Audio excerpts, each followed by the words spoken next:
Correct, yep. Yeah. Well, our rules don't permit that. Don't permit the comments. So I think I'm going to ask council members. Even after the public hearing? Well, so we are not discussing this tonight. That is not on your agenda. So each Got it. body will go back to their own meeting and discuss that. But any kind of clarifying questions would be appropriate during the public hearing. And for the, Understood. Well, then, let me try and get a better sense. You wish to get a sense of the council and PZC's view on this proposal, on the recommendations. What is the mechanism whereby you get that? I think we're probably going to have to wait. Well, I'll let Tony answer. Go to Sam. I just having been on this, I think the best way to do it, Ron, for us is to ask the question in such a way that Ken and his group will have an idea of where our thinking is. We just can't say, I want you to do this. But you can say, how much support do you think there will be for X, Y, and Z? That sort of deal. Well, you know, let me just tell you, what I would like to say, for example, is that as this is implemented, I have concerns that certain things be done in the implementation, which have been left not clear. So I wish to make those concerns known. so put it in the question, if when this is implemented, how will you accommodate such and such and such and such? Well, all right.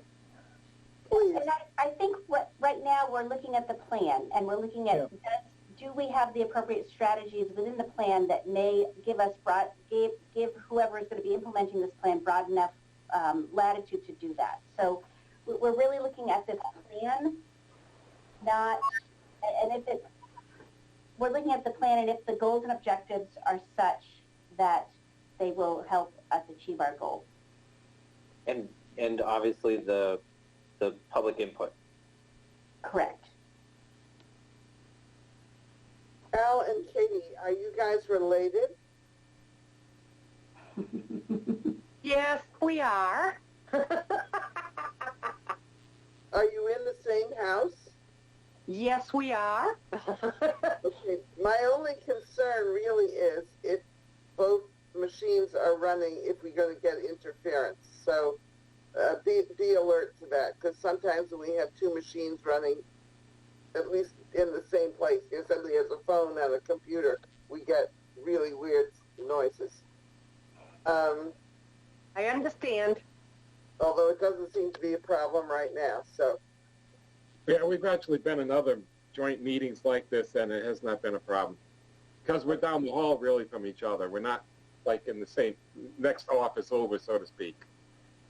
okay, we do not have a One short of a quorum?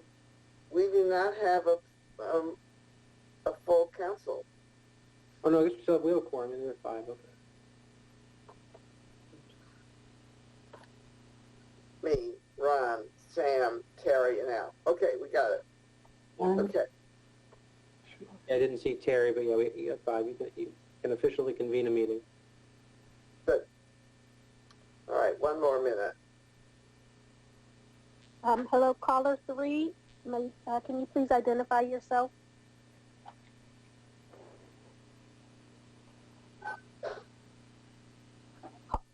Caller 3, are you Melissa? Hello? Yes, caller 3. You're caller 3. Can you identify yourself? Hi, this is Melissa and Okay. Patrick. All right, thank you.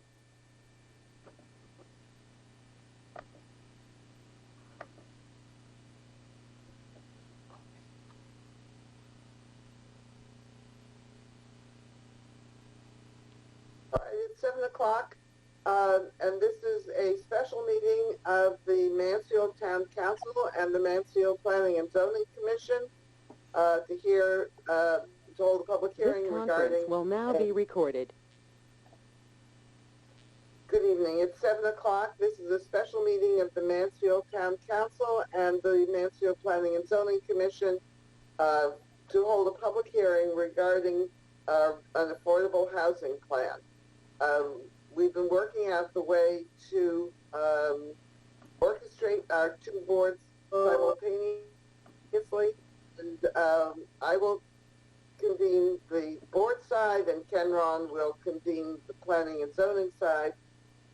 We will do the formalities, first one and then the other, and then we will function as an entire a joint group. I will remind the members of the council that because this is a special meeting, nothing can be added to the agenda. And since the agenda has nothing on it besides the planning and zoning public hearing and an opportunity for the public to address the council, there is no opportunity for discussion. And if you have questions about the proposal in front of us, please use the opportunity while we have the staff and the presenters in front of us to ask you questions of them. For the public hearing, I'm going to keep to our traditional 5-minute rules where we will ask questions of the presenters only for clarification purposes. But the presentation by staff and invited guests, you're free to ask any question you want. So the first item on our agenda is a roll call. Ms. Chang, will you please call the roll of the council? Yes. Osberger. Here. Berthelot. Here. Bruder. Here. Bertoni. Here. Freudman. Mr. Freudman is still out sick. Patchenberger. Here. Moran. Here. Shuren. Here. Shaken. Here. Thank you. Mr. Ron, would you like to convene your Planning and Zoning Commission? Muted. Muted. I don't have a list. Jen, do you happen to have a list? I do, yes. Thank you. So, Accorsi, Here. Sandy, Yeah. Cooley, Here. here. Cooley, Yes, I'm here. great. Cotton, Here. Bertoni, Here. Plant, Here. Ron, Here. Ward. Here. I did not mention the absent members. Do I need to do that, Sarah Ann? Or will we just note that for the record? Could you note now who's not here? Because I put that as, put those folks as excused. Yes. Aho. Sorry, I might have to look that up. Give me 1 minute. Who am I missing, Ken? Paul Aho, I believe, is the only regular member, and then John And then DeVivo, who would be sitting if he were here. Right, DeVivo. Okay, Is, so pardon me, but is Ward also an absent member? No, Ward is here. Planning and Zoning. I'm here. Ward's here. okay,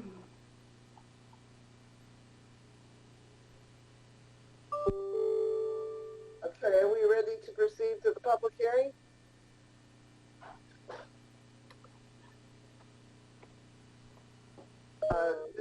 Ms. Chang, will you please read the call to the public hearing? Yes, the Mansfield Town Council will hold a joint public hearing with the Planning and Zoning Commission at 7 p.m. on June 23, 2021, virtually via GoToMeeting to solicit comments regarding the Affordable Housing Plan. Information regarding the Affordable Housing Plan is on file at the Town Clerk's Office for South Eagleville Road, Mansfield, and is posted on the town's website, mansfieldct.gov, dated at Mansfield, Connecticut, this 15th day of June, 2021.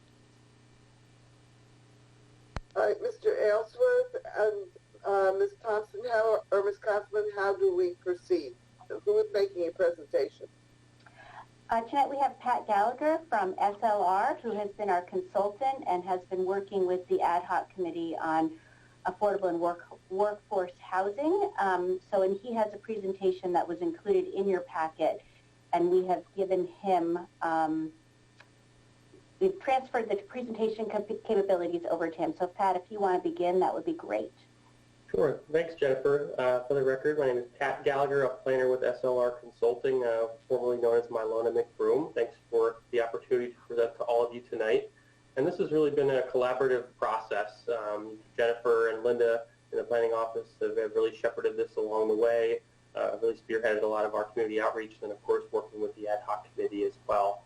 So I'll just go over the kind of why we're here today, give background on our planning process, and then present an overview of the draft plan to kind of set the stage for our public hearing tonight. So back in 2017, the Connecticut legislature passed a new statute requiring that municipalities create an affordable housing plan every 5 years. Similar to your plan of conservation and development, this is a living document that'll be updated on a regular basis. And the statute is fairly vague on what exactly they're looking for within this plan, other than that it should specify how Mansfield will increase the number of affordable housing units over that 5-year period, and then has some language regarding the process as well as the adoption and amendment process as well. Last year, the state issued a guidance document which provided some more information and context about what they're specifically looking for within affordable housing plans, and we've really followed that guidance to the T here for this draft plan. So the state statute really leaves things open-ended, and I think that has allowed us to really make this a community-driven process. This plan is not about the state's overarching goals or objectives. This is about what types of goals and strategies will work best for Mansfield, and we've really strove over the last 6 months to make this a true community-driven process. We established a project website back in the beginning of the project. I'll touch on that in a little more detail. We've had 2 surveys, the first of which had almost 900 respondents, and then the ad hoc committee wanting to get input on those strategies at a follow-up survey over the course of May and June with over almost 150 respondents. So again, a very community-driven process, a lot of input that we've garnered over the last 6 months.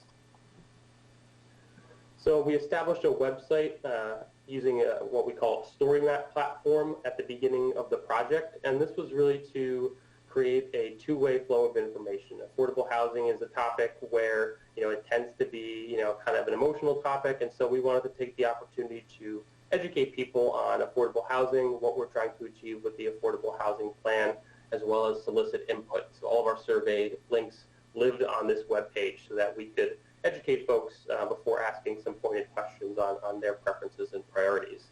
And this has gotten over 1,700 page views over the duration of the project, which has been great. So we know we've been reaching our audience.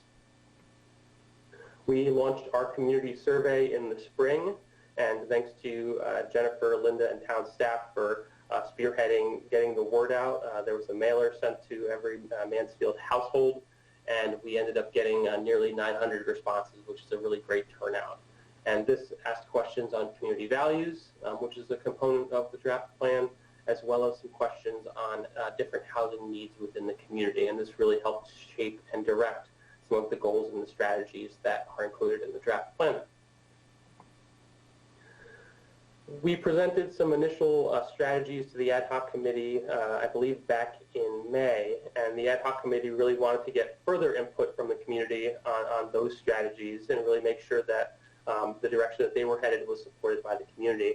And so we ended up having a follow-up survey with nearly 150 respondents, asking them very specific questions about the strategies that are included in the draft plan, including how to raise money to support affordable housing programs through a proposed housing trust fund, as well as, if it were up to them, how would they prioritize expenditures from that fund.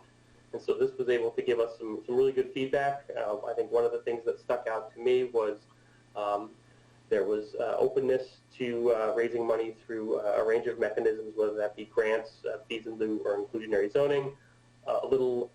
Inclusionary zoning fees, a little less support for funding through the town budget, which would have a more direct impact on taxpayers. I guess not surprising on that front.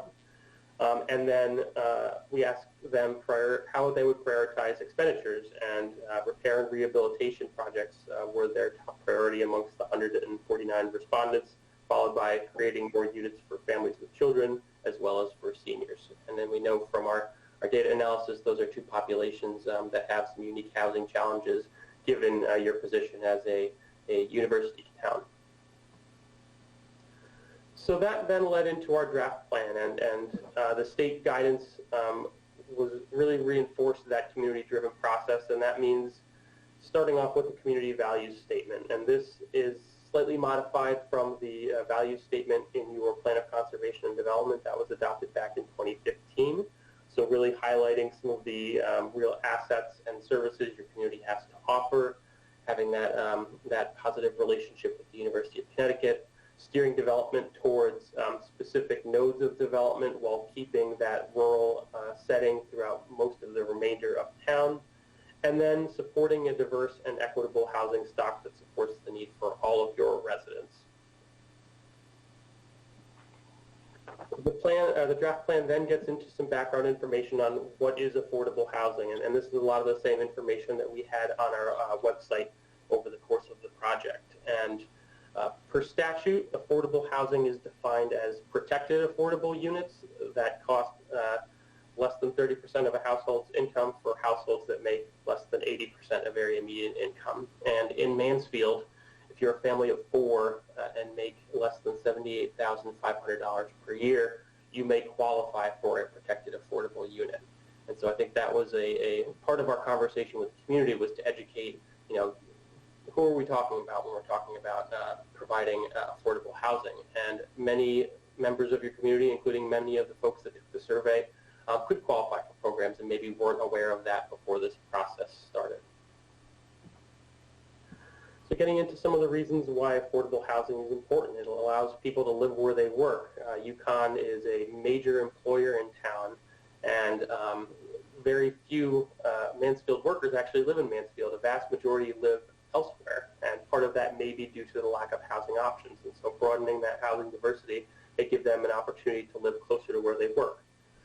It gives low-income households access to quality services and schools that they may not get in another community that has a larger affordable housing stock. And there's significant research that has shown that low-income households that have access to these high-opportunity services have better health, social, emotional, and educational outcomes. The discussion around housing has been really addressing some of the long-standing results of our housing policy, both at the state and local level. And so these affordable housing plans can help address some of those historical shortcomings that have led to racial and socioeconomic segregation within our state over the last few years. It allows seniors to age in place, especially as they move to smaller housing units or perhaps move from a homeowner unit to a renter unit. And finally, it allows young adults to live in the communities that they grew up in. And again, it's about providing that broad spectrum of housing that supports that diverse population. Another important component of our process was to educate the community on what affordable housing looks like. And I think a common misconception is that affordable housing is only your high-density apartments. And we really made a tremendous effort to educate folks on affordable housing can really fit into any context. It looks just like any other regular housing and can range from single-family homes to the more traditional apartments to townhomes or accessory dwelling units, and then providing some case studies of what affordable housing looks like in different communities throughout Connecticut.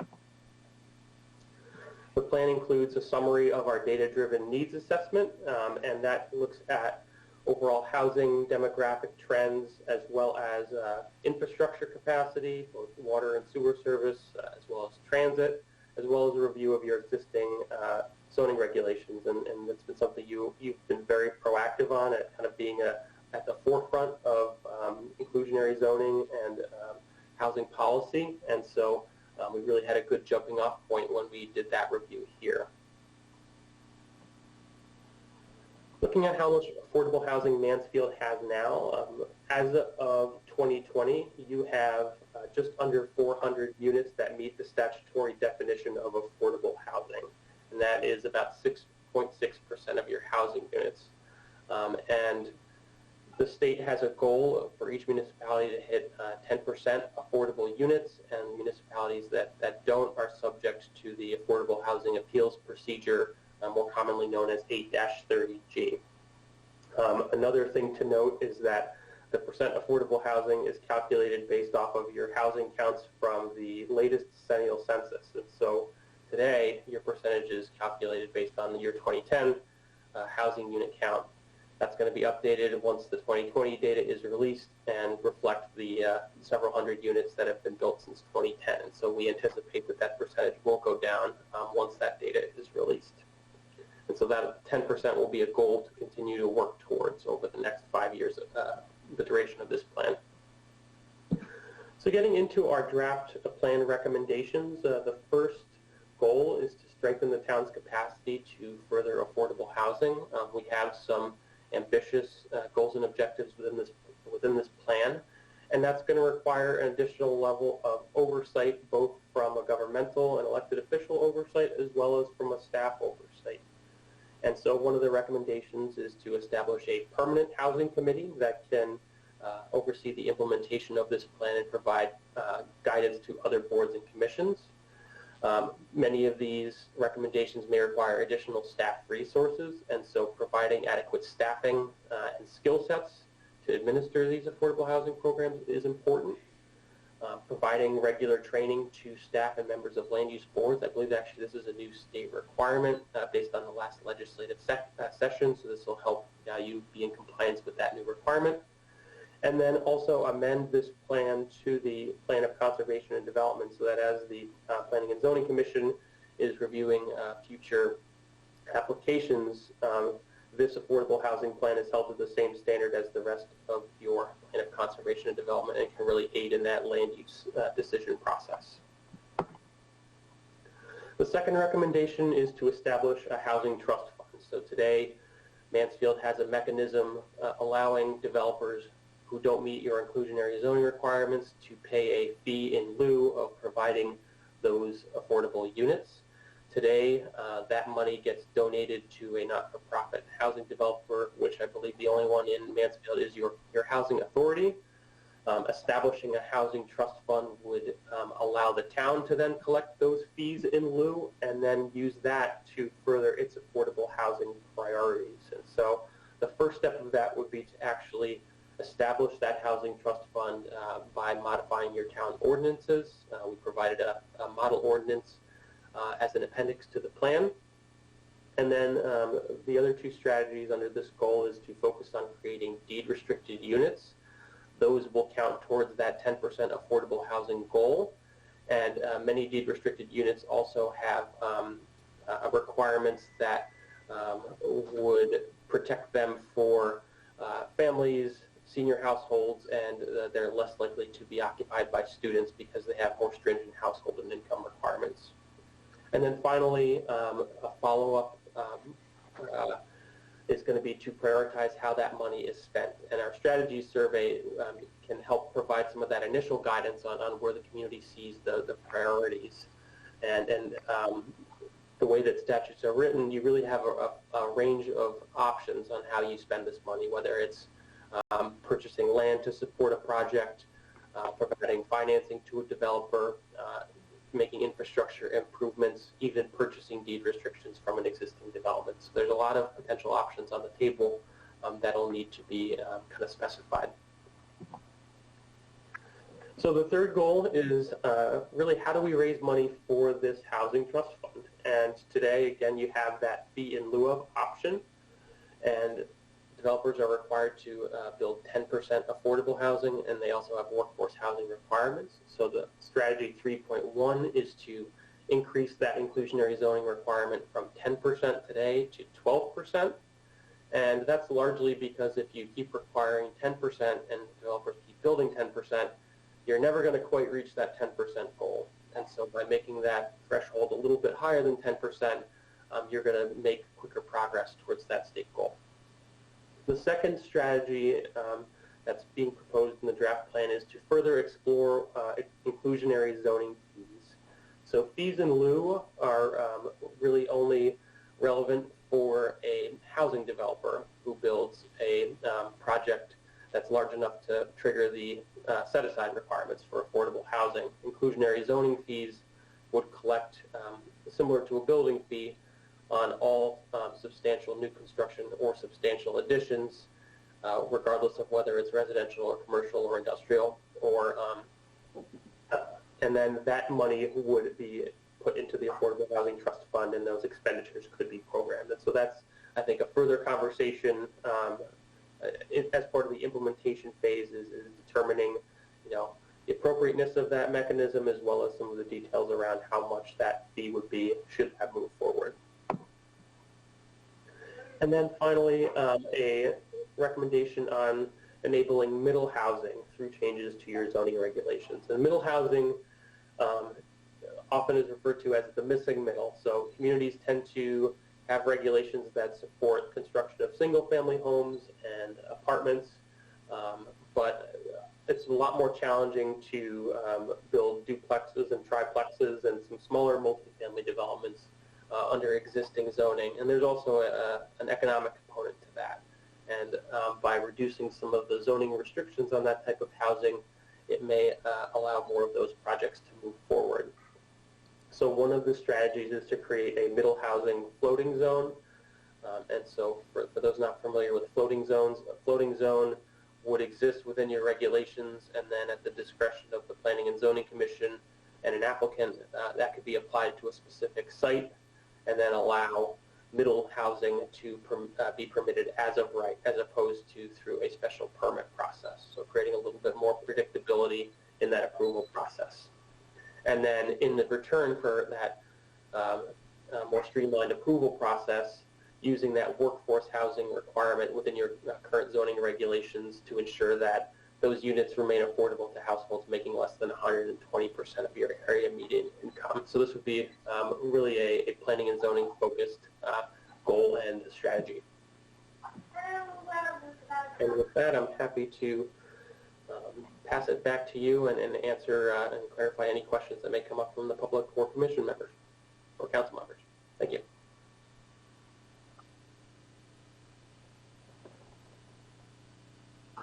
Before we proceed, I would like to acknowledge the work that Councilmember Bruder has done on this. He has been chairing our ad hoc committee on affordable housing, and I know that he's made very significant contributions toward bringing this work forward. So thanks, Sam. Okay. Questions of Mr. Gallagher? Mr. Jason? Is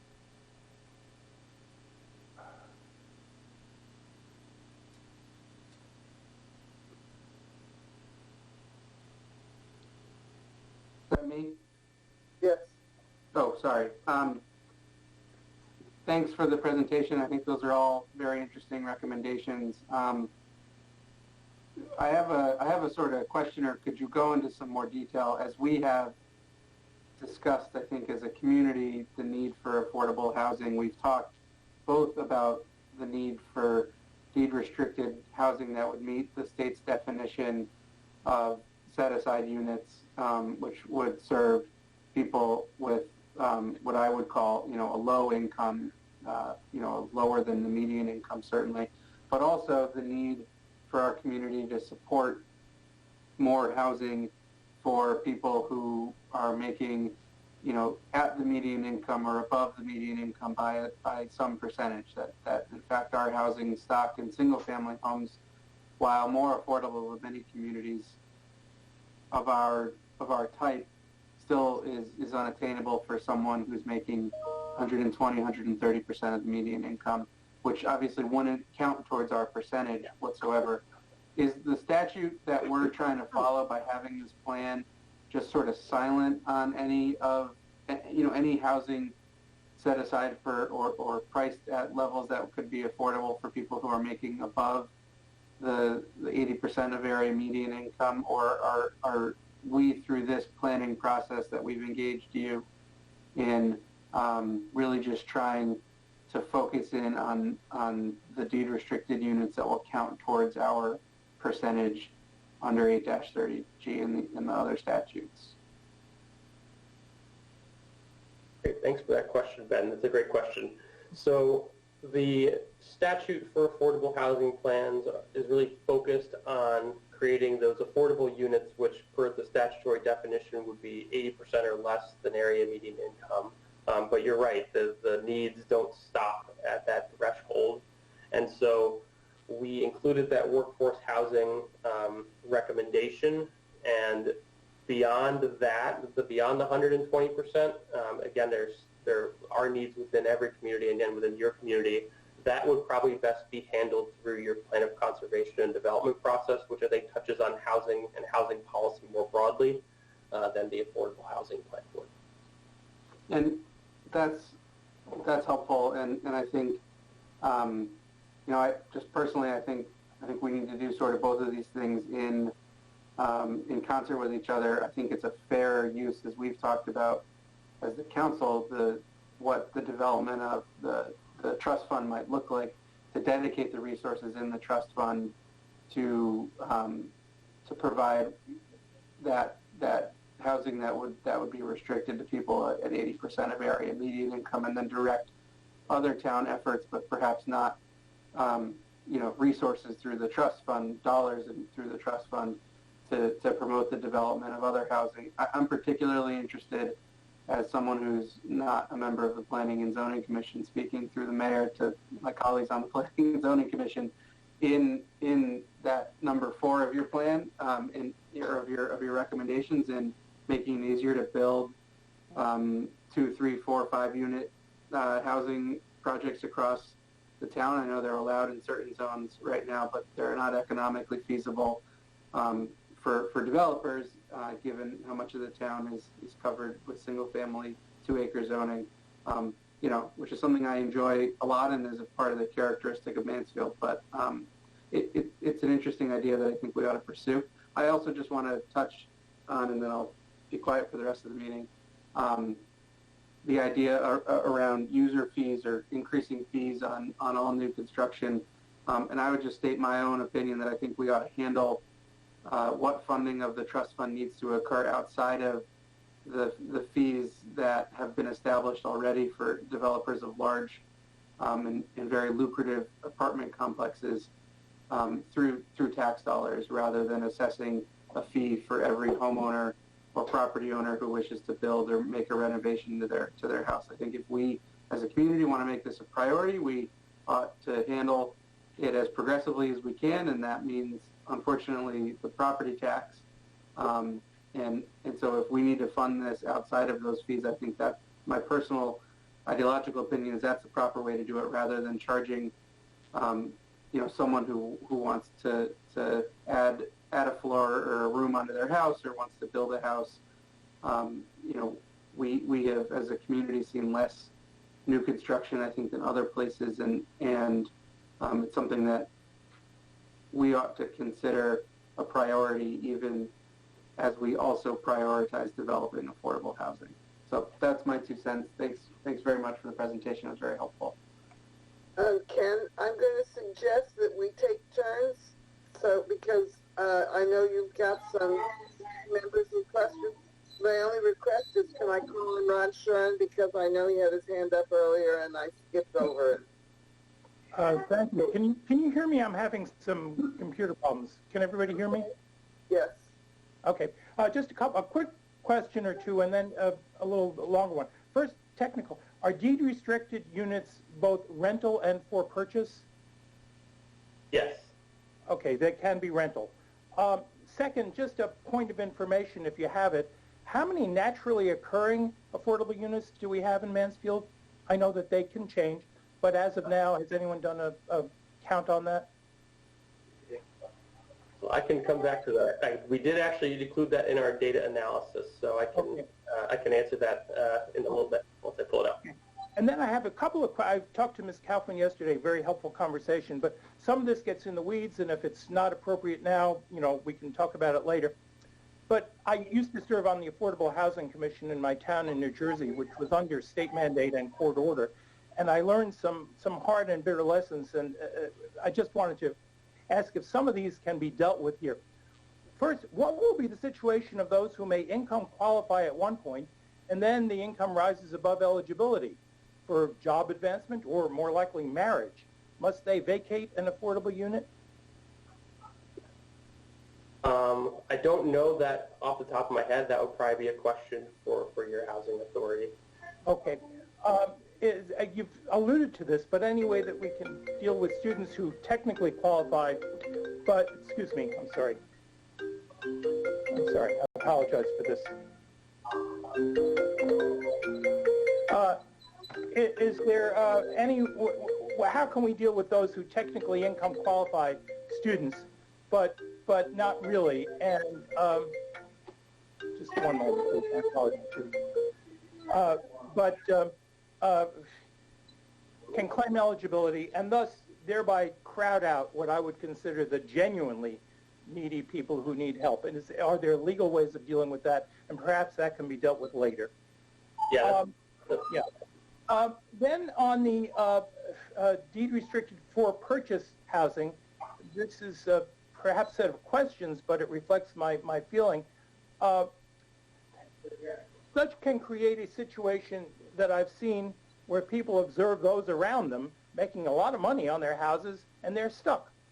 And is there any way of alleviating that? The answer is probably no. The second question is in deed restricted for purchase housing. An experience I witnessed was people of limited means often seriously jeopardized by home maintenance costs. They are by definition of limited means, and that is a problem. So those are just some questions, and I will have others, but perhaps best dealt with in writing or talking to various relevant housing authority people. Thank you. Sure.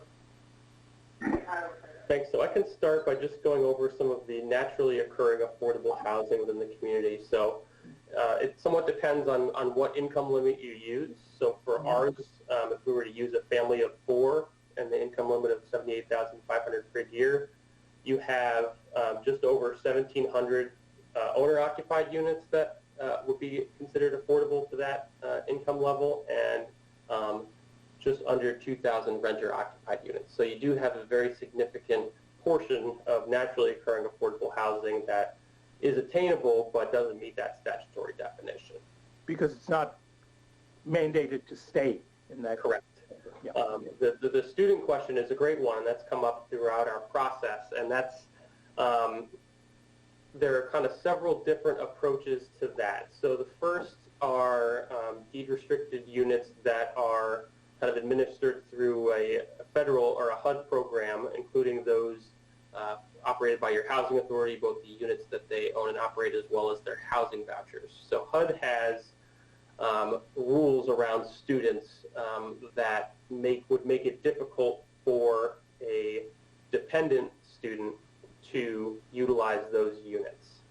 And so HUD has some special rules around students that has, specific definitions. If you're over a certain age and are, not and financially independent, you could qualify. But if you are under a certain age and, you're still relying on your parents for financial assistance, then you would not be eligible. Where it's a little bit more of a gray area are those units that aren't utilizing HUD funds. And I think through some conversations between the state and the municipalities that I've seen, they may have somewhat of a different interpretation of that.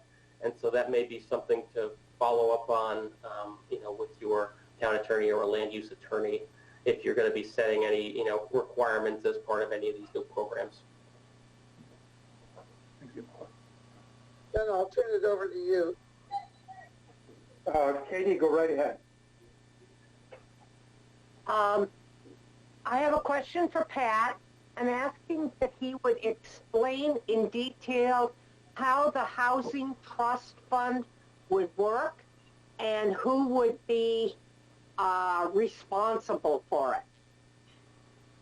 Sure, that's a great question, Katie. So the Housing Trust Fund would require the town to modify its ordinances to create this fund, and then the ordinance will also specify what that money can be spent for. So that'll all be part of that ordinance drafting process. In terms of who is responsible for expenditures, in most of the towns that I reviewed that have housing trust funds, the legislative body, so in this case the town council, is the authority for expenditures. I am aware of one community where the Planning and Zoning Commission has that authority. And so that would be part of that the next steps process is determining the oversight body. And oftentimes communities will also have a housing committee or commission that will provide an advisory role who may make the initial recommendations for final approval by the legislative body. So it's not set in stone in statutes. There is some flexibility there.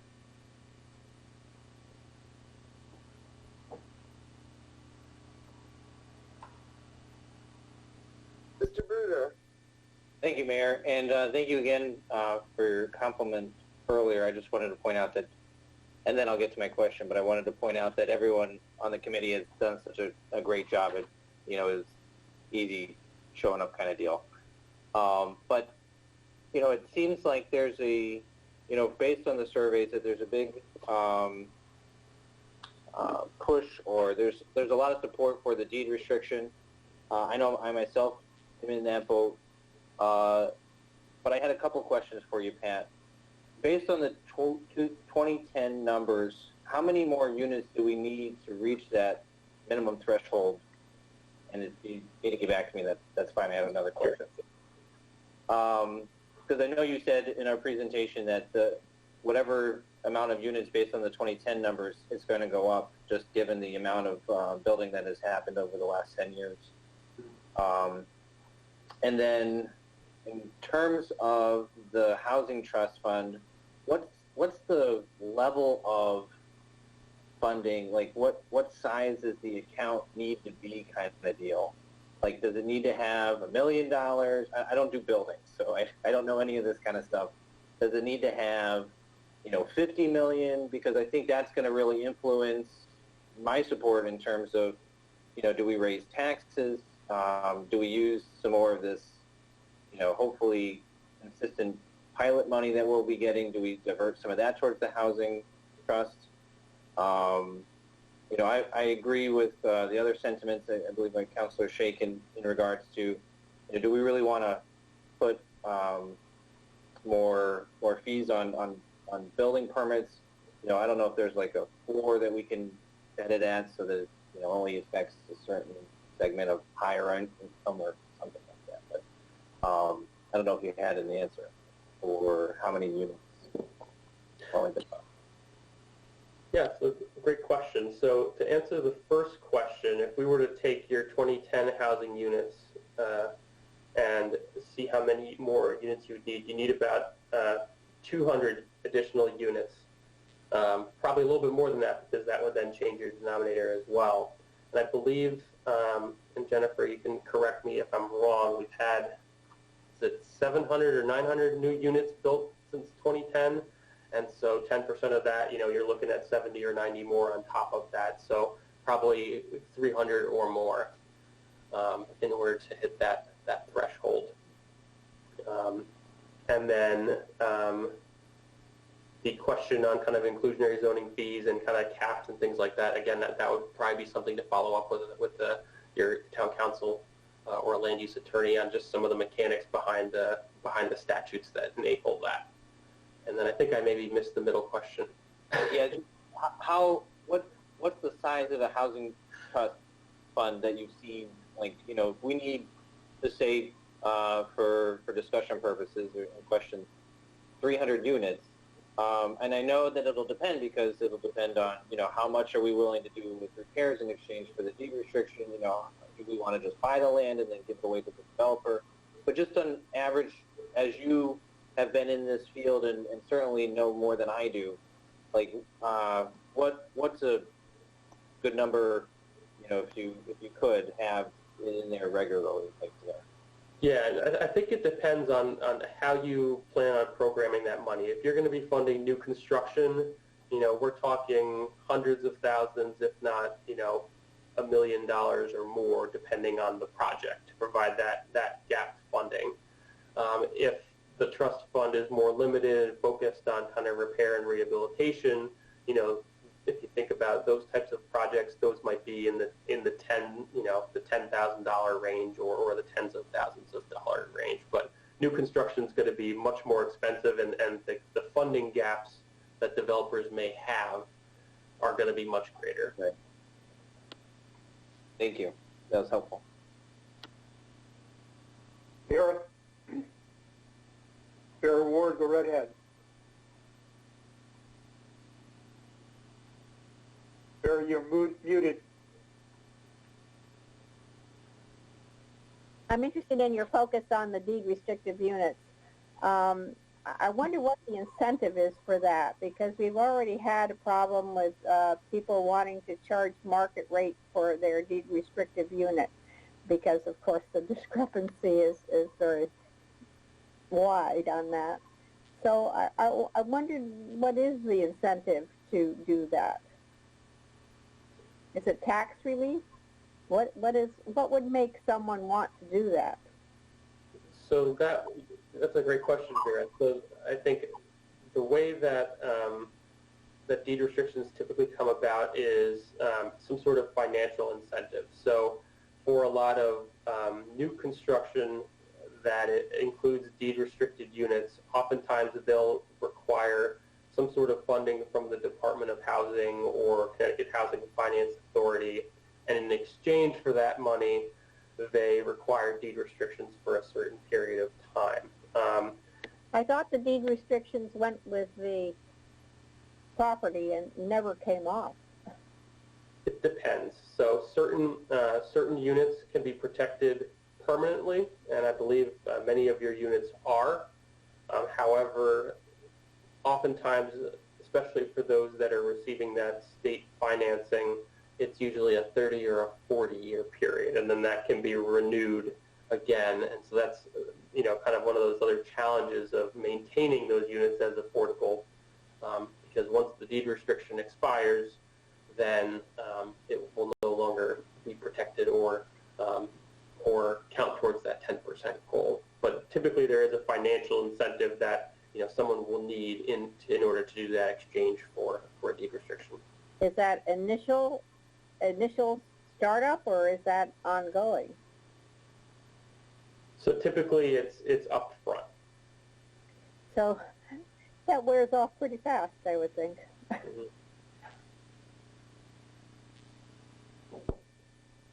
Mm-hmm.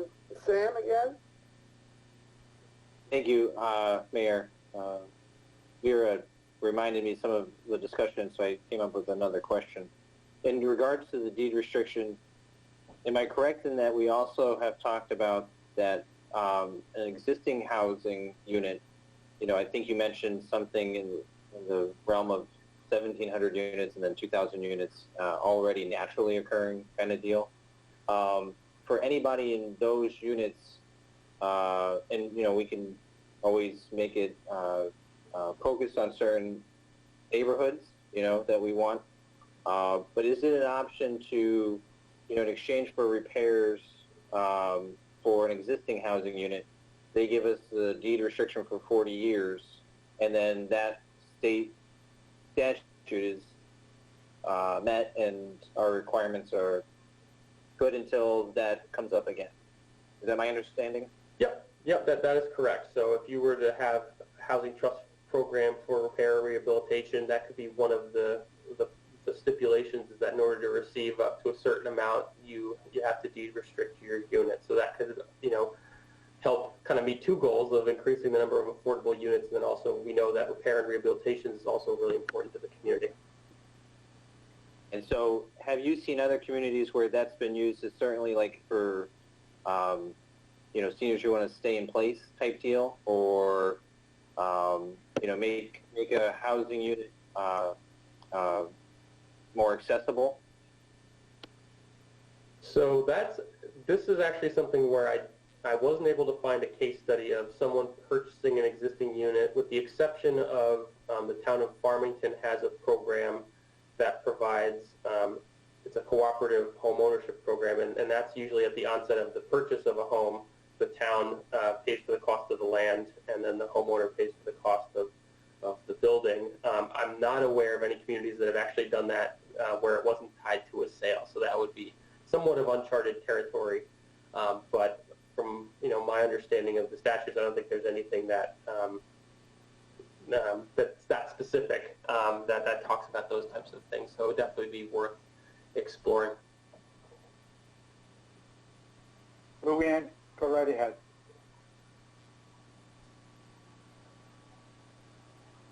Hi, thank you. Listening to this, I'm struck with the idea that there isn't a single strategy, nor should we pursue a single strategy. Instead, we should pursue a mix of things, or maybe an all of the things type of strategy.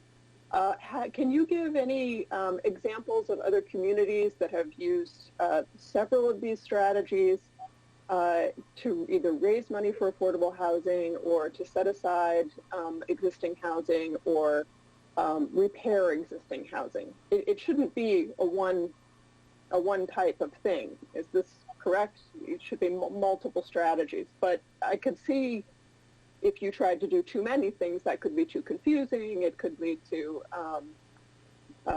more complexity in the marketplace that would make it difficult to get projects accomplished. Yeah, that's a great question. And for most of the case studies that we have, I think their primary focus for towns that have housing trust funds is to build units that get them closer to that 10% threshold. And frankly, I think many of those towns have established that mechanism, a trust fund and however they're funded, to try to get a moratorium and build enough units to get that temporary reprieve. So the trust funds that I have seen tend to focus on new units and less on repair and rehabilitation. Sometimes there's other programs, through community development block grants that may kind of fill in that gap. But from what I've seen from the trust funds, it's mostly new construction.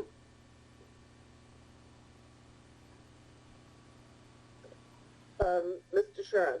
Yeah, just a question out of curiosity. Mansfield has the benefit of a number of mobile homes that are presumably part of our affordable universe. Do regulations permit these to be counted, and how does that work in this context? So that would fall under the same categories as your other housing types. So if it has a permanent protection or deed restriction, it would count. But if it does not, then it would not count as affordable, and it would be in that naturally occurring bucket. And I know that was an item that was discussed this last legislative session. I may have to dig a little bit and see if anything's changed in terms of how those units are counted. Yeah.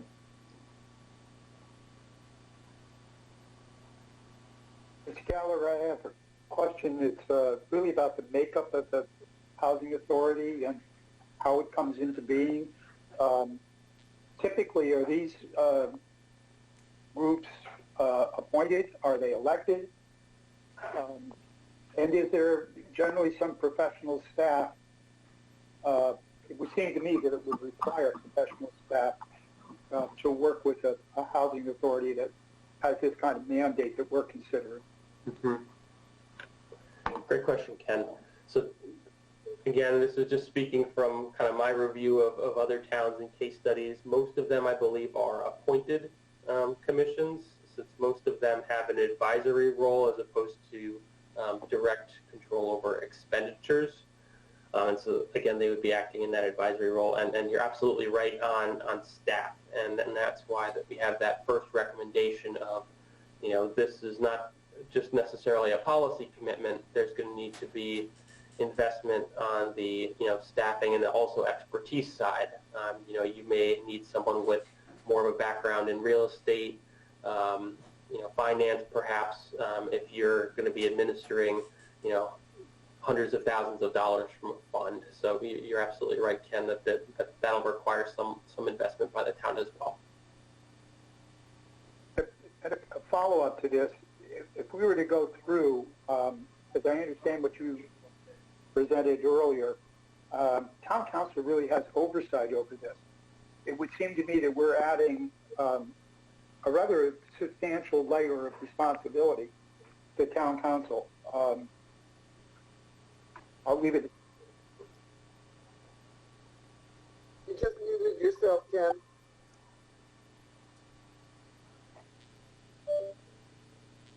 My last comment was that if town council has the ultimate oversight of this particular operation, we're laying quite a substantial burden on town council.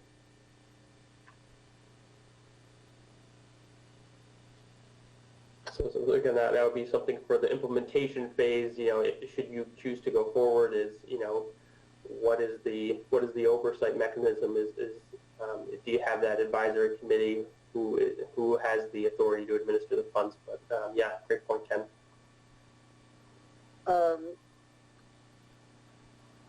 I will call on Mr. Shaken, but I have two questions myself first. In terms of responsibility, I think there are models in the existing housing authority and in the housing authority corporation, which is attempting to build the houses on South Eagleville. So there may be a model already. And I would assume that some of this would fall under our town finance department to administer. It wouldn't be strictly council. So I have two unrelated questions. The first one is, how does the fund get replenished? If we fill this fund with new construction, there may come a time when we don't need any more apartment buildings in town and the big construction stops. How does the fund get replenished? Yep, so that's a great question. So that, again, speaks to your options that are on the table, which is your fee in lieu, which currently exists, and perhaps inclusionary zoning fees if council sees that as a direction the town wants to take. So both of those mechanisms, or through the regular town budget process or through grants, would provide that funding into the fund. And then in terms of the expenditures, that'll, again, I think, largely be driven by how much money you have. If there reaches a point where perhaps there isn't as much money coming into the fund, you know, if you're sticking with a fee in lieu mechanism, for example, and you don't have any major residential developments over a long period of time, that will eventually, and you're still spending money out of the fund, that'll eventually result in it being depleted. And so that may be kind of more of a programmatic shift of, if you don't have enough money to cover, for example, new construction, are you pivoting towards more cost-effective programs? And my second question is, can we use this fund to provide support, rental support, along the line of Section 8 in existing houses that might not qualify? So that would be something that, again, I would probably follow up with a council or a land use attorney. I'm not aware of any communities that do that program today. However, I don't necessarily think that means it's not possible. It would all depend on the statutes and how they're written. So, I mean, that would not necessarily require a deed-restricted property, but it might be a guarantee that a certain percentage of families would get a certain. Correct. Yeah, and that would probably be something worth following up with the state if that's a direction you want to go as well, because that might be, you know, if there's no precedent, you'll want to make sure that counts towards the 10%. Yes, of course. Yeah, great point. Mr. Shaken, and then I'll turn it back to Mr. Ken Roth. Ben? I want to follow up on some of the discussion with a comment and a question. You know, first, Ken, I think Ken's absolutely right, and there's this really interesting conflict in how this could theoretically work, in that if you had a council that was put in charge of what could be millions, you know, with the goal of increasing our deed-restricted affordable units, and you had a planning and zoning commission who didn't want to have parts of town that had big, you know, if we need hundreds of units with big, you know, big new housing developments, that, you know, a community could sort of be at odds with itself.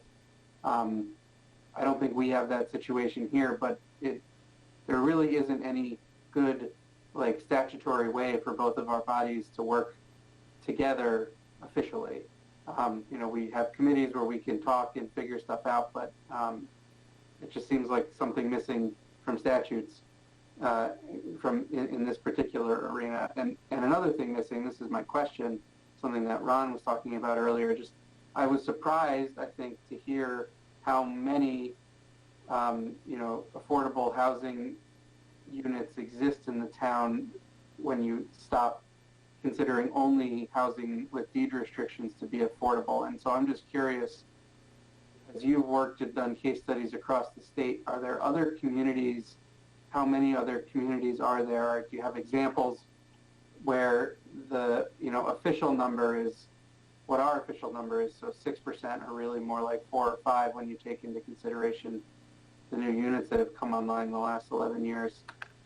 But who, when you do an analysis of both the rental and the single-family housing stock in town, have such a comparably much higher rate of housing available for people who make 80% of area, that would be affordable for someone making $78,000 a year with a family of 4.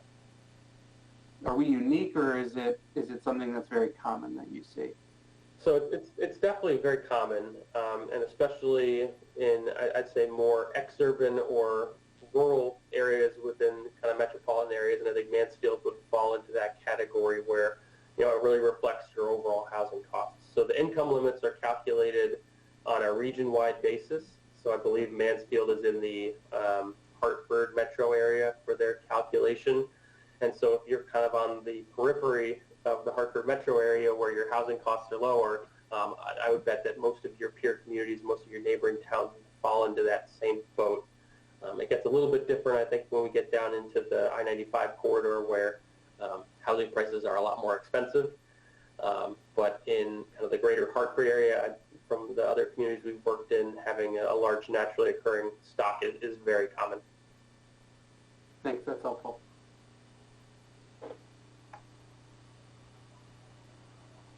Yes, Benu, go right ahead. Thank you.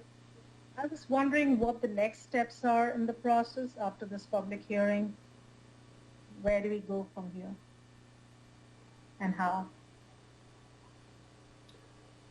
Jennifer, you want to touch on that? So the next steps are for the Planning and Zoning Commission and the Town Council to adopt this plan, and then we begin on implementation. So tonight we're having the public hearing. We still need to hear from a couple members of the public, and then at the Planning and Zoning Commission meeting of July 6th, I'm hoping to put that on your agenda and hoping that you can act on that, and then I think July 12th for the council. And then we'll move forward from there. We'll edit the plan and it will become official, and then we have the fun of implementing it. So we edit the plan before we adopt it, right? If we want to edit the plan. I'm sorry, I didn't hear you. If we want to edit the plan, we have to edit it before we adopt it. Correct, yes. Ron? Yeah, I just want to ask if I'm correct in assuming the following. There are 2 things that we have to be concerned about. One is meeting the state mandate. Clearly, we don't as of now. The second, just leaving that aside in our minds for just a moment, do we have enough affordable places for people of limited means to live in Mansfield? And it sounds like we kind of do. Am I correct?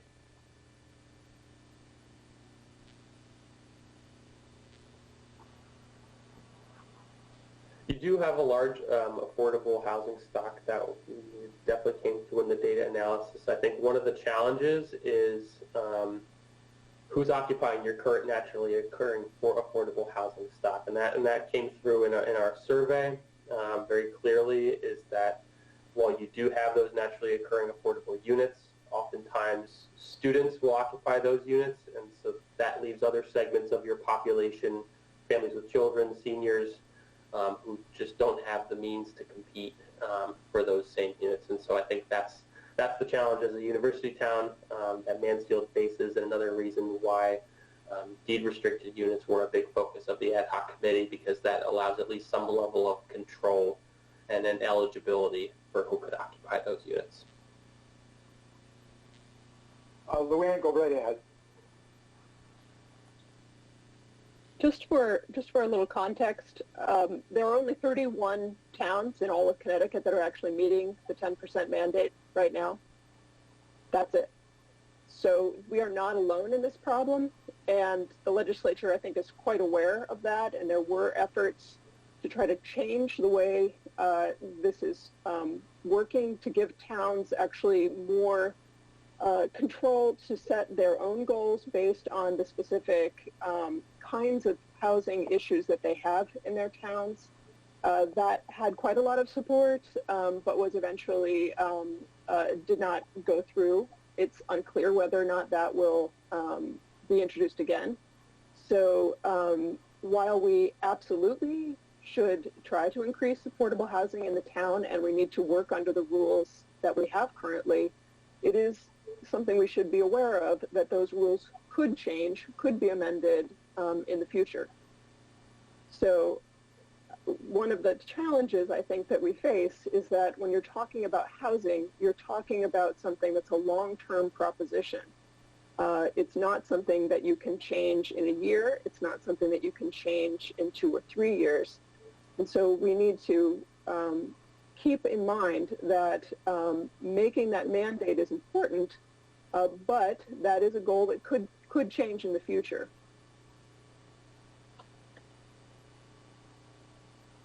Any other council members have questions?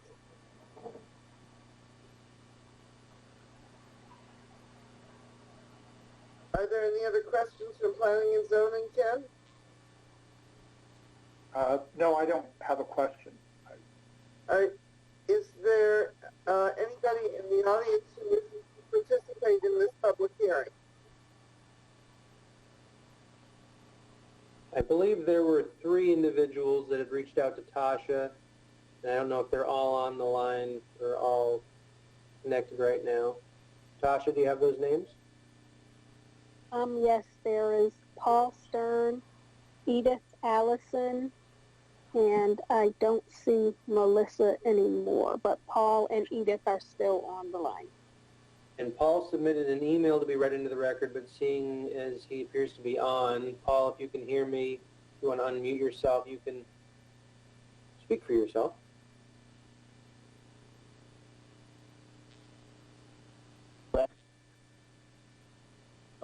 I can hear you, and I'm going to say less than my written testimony, if you want to call it testimony.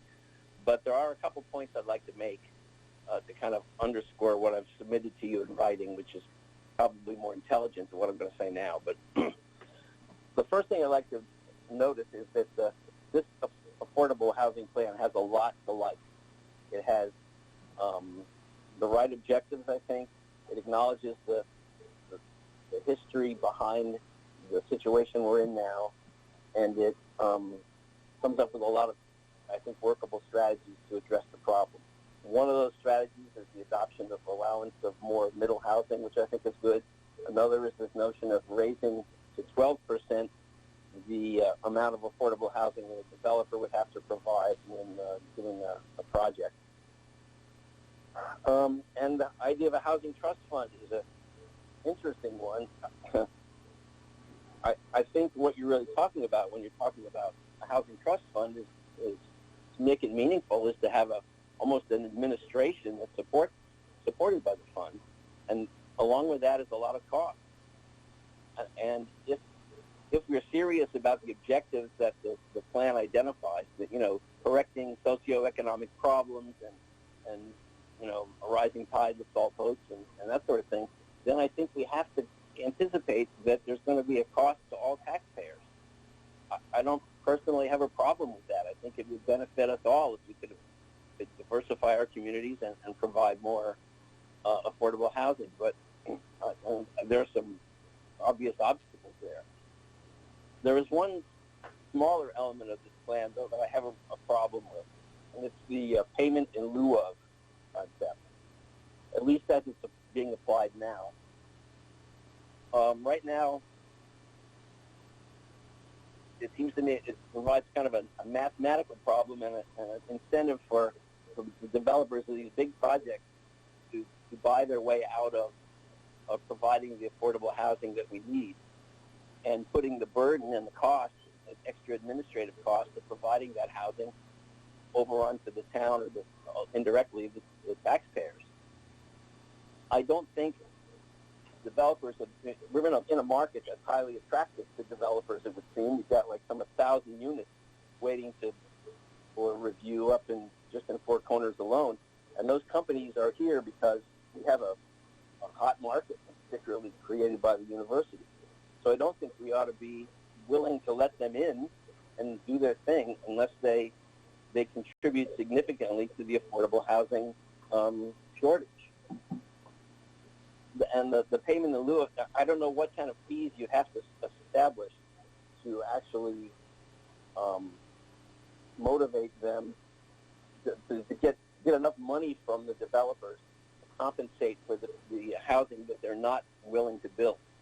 I think it's much more efficient and certainly faster for us to squeeze them for the affordable units that we need and make them provide them. If they want to come to Mansfield and make a lot of money on our market, they ought to be willing to contribute their share. On the other hand, I understand that I don't think putting the burden of affordable housing on the backs of developers and home improvements and that sort of thing ought to fall strictly on those people. I don't think it should, to be fair, and I don't think it can, to be practical. So that's what I have to say in short. Thank you. Thanks for your contribution, and we will take a look at your written comments as well. Thank you. Edith, do you have something to add? Hi, can you hear me? Sure. Okay. I have a very brief comment, and it's just to express my thanks to the TZC for establishing the ad hoc committee and to the members of the committee for their work on the plan.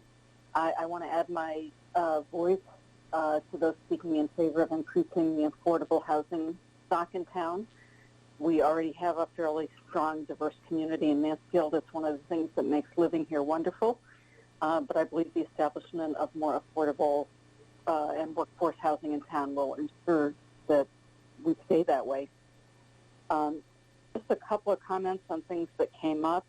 Ron, you asked about the need for affordable housing. Do we actually really need this? And I would say that the waiting list for Housing Authority properties and the Section 8 program would speak to the idea that we do have a demand. In terms of fee in lieu, I think there are great ways of using those fees to transfer dollars to projects that are more in line with the kinds of needs we want to meet rather than, for instance, putting affordable units in student housing. We might be able to put them more into family housing or senior housing or something like that that allows the transfer of funds to more appropriate projects. And also that the Housing Authority in town may be able to partner with the town in terms of administration. I think that should be explored. That's my comment. Thank you. Is there anybody else who wishes to speak to this public hearing or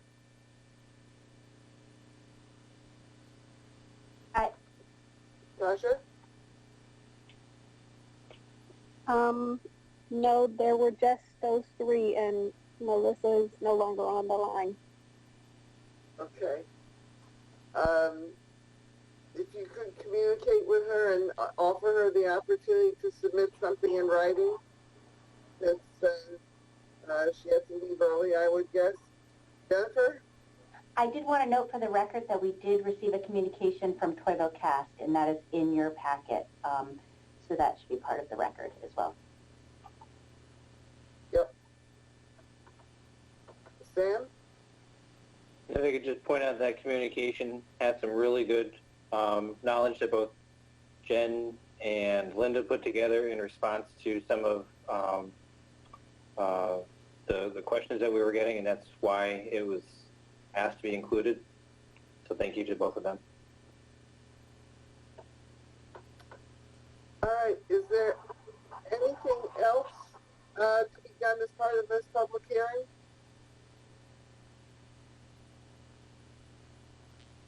And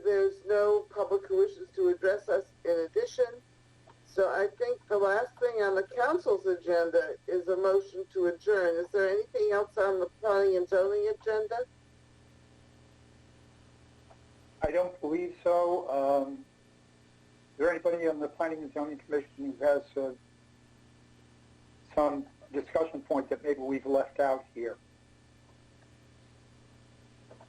No, if not, Ms. Mayor, I think that we're done for the evening here. All right, then I'm going to declare this hearing closed. This obviously will be a subject that's going to be discussed at greater length as time goes by. There's obviously a lot of work, a lot of thought, a lot of decision making, and so we will be talking again one way or the other. So I will entertain a motion for the council to adjourn. I see Mr. Osberger has moved to adjourn. Is there a second? That would be the second. That would be the second. Ms. Berthelot moves. Whoever moves first or second. Is there anybody on the town council who objects to adjourning? Okay, thank you. The town council has adjourned. Goodbye, all. Planning and Zoning is a little less formal. Good night, folks. Good night, everybody. Right. Good night, everybody.